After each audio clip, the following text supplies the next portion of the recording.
one thing that we tell, well, I'm sure a lot of new home buyers get scared when they see one of your reports, right?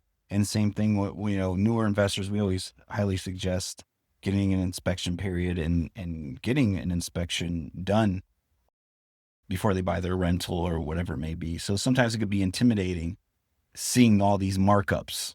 Yeah. So what do you have to say about that? Because it's really not as big as some people think when they're newer.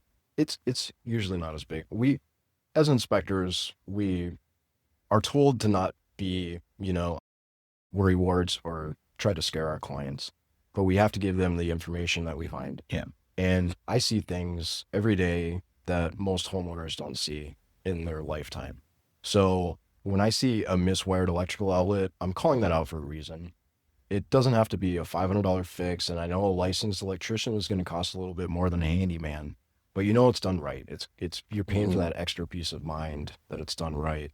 And if anything happens, they can go to the state and complain to the state. If you're dealing with a handyman or somebody that isn't licensed, you don't have that to resort to. The state isn't going to help you out.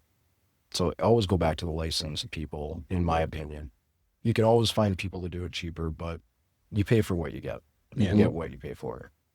So when I talk to a client about moving into a house, I'm trying to inform them about everything under the house, above the house, in the attic.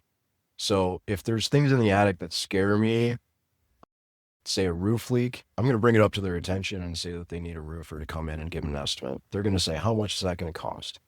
And I'm going to say, I don't know. Yeah. Between $5,000 and $10,000, something like that. I'm going to give them a rough estimate. And the only number that they remember is 10,000. Yeah. They don't remember the 5, they remember the 10. So they're thinking, oh crap, $10,000 is going to be a lot of money.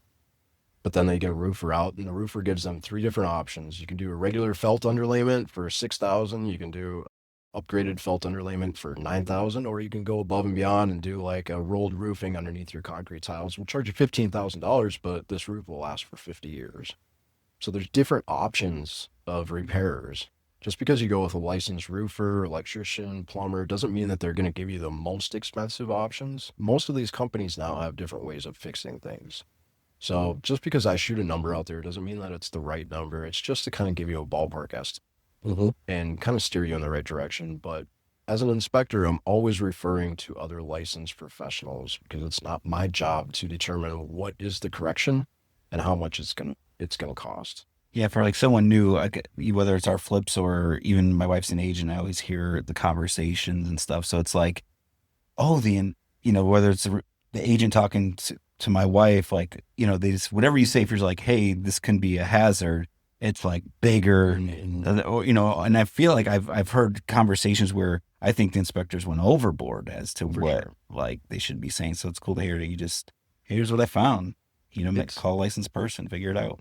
I think ego plays a part in some of that for some inspectors. Oh And yeah. I don't want to, point any fingers at anybody, but sometimes, we need to find stuff in order for our job to be relevant. Yeah. If we don't find stuff, we're not relevant.